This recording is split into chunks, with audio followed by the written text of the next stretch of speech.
I don't usually talk about this. For a long time, I tried to convince myself it was just sleep deprivation, or my mind playing tricks on me because of how isolated I was. But I know what I saw. And honestly, it's the reason I quit a $70,000 a year job and moved halfway across the country. Back in 2024, I worked as a field technician for a major telecom company. My job was to maintain and repair cell towers. It paid well, mostly because nobody wanted the night shifts, especially the ones out in rural Oregon. There was this one specific tower, Site 404. It was located about 3 miles off a gravel logging road, deep in the heavy timber. No town for 40 miles. Just endless pine trees and black sky. On a Tuesday in late November, a bad storm tripped a backup generator at Site 404. I got the dispatch call at 11:30 p.m. By the time I trucked up the logging road and unlocked the chain link perimeter fence, it was almost 1 a.m. The wind was brutal, making the massive metal tower groan above me. I got to work inside the concrete equipment shelter, fixing the generator. Because it was freezing, I kept the heavy steel door of the shelter cracked just an inch so I could hear if my truck engine died. About an hour in, the ambient noise changed. The wind died down completely. You know that eerie, heavy silence right before it snows? It was exactly like that. But then I heard a sound. Crunch. It was the distinct sound of heavy boots stepping on the gravel right outside the shelter door. I froze, holding my breath, a wrench still tight in my hand. In my line of work, you worry about bears, cougars, or meth heads looking to steal copper wire. I slowly peeked through the 1-inch crack in the door. My truck headlights were still on, cutting through the pitch-black woods. Standing right at the edge of the light beam about 30 feet away was a man. He was just standing there, facing the tower. He wore a heavy, dirty canvas jacket, but his head was bare. No hat, no hood, despite the freezing cold. I couldn't see his face because his chin was pressed flat against his chest, like he was staring intensely at his own shoes. "Hey!" I yelled through the crack, trying to sound a lot braver than I felt. "This is private property. You need to leave." The man didn't move. He didn't lift his head. But he did something that made the hairs on my arms stand up. He started to sway, side to side, a slow, rhythmic, mechanical rock. I slammed the heavy steel door shut and threw the deadbolt. My heart was hammering against my ribs.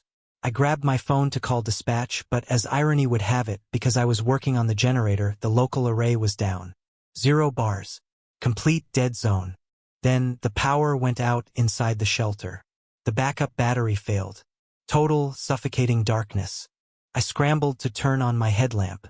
The bright LED beam cut across the concrete room, hitting the steel door. Thud. Something heavy hit the outside of the door. Not a knock. It sounded like someone just leaned their entire body weight against it. Then came the voice. It didn't sound like a person talking to me. It sounded like a recording being played back at the wrong speed. It was a glitchy, monotonous voice that rasped. Then it started scratching. Not like an animal trying to get in, but like someone dragging a single, jagged fingernail down the metal door. Screech. Screech. I squeezed myself into the corner of the shelter, holding my wrench out like a weapon, tears of pure terror hot on my face. I watched the bottom crack of the door. Through the tiny gap between the door and the concrete floor, I saw something slide inside. It wasn't fingers. It looked like long, pale, leathery gray strips of flesh. They were twisting and bending in ways human joints shouldn't be able to, blindly feeling around the floor of the shelter, trying to find a way to latch onto something. And the whole time, the voice outside just kept repeating it, getting faster and louder, overlapping itself like a broken audio file. "You need to leave.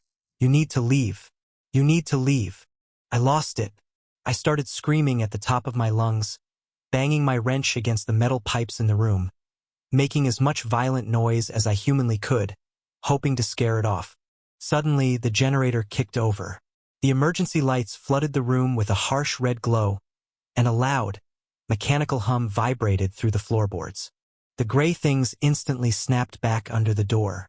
I stayed in that corner for 4 hours. I didn't move a muscle until the sun started peeking through the tiny ventilation grates at 6 a.m. When I finally gathered the courage to unlock the door, the woods were completely empty. But on the outside of the steel door, there were deep, vertical gouges carved right through the green paint into the raw metal. I ran to my truck, drove straight to the regional office, threw my keys on my supervisor's desk, and told him I was done. He tried to ask questions, but I couldn't even speak. A week later, a buddy of mine who still worked there texted me.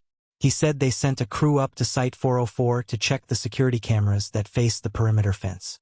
He told me the cameras caught me arriving, and they caught me leaving.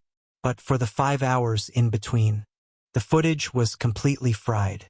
Nothing but heavy static and a weird, undulating shape standing right in front of the lens.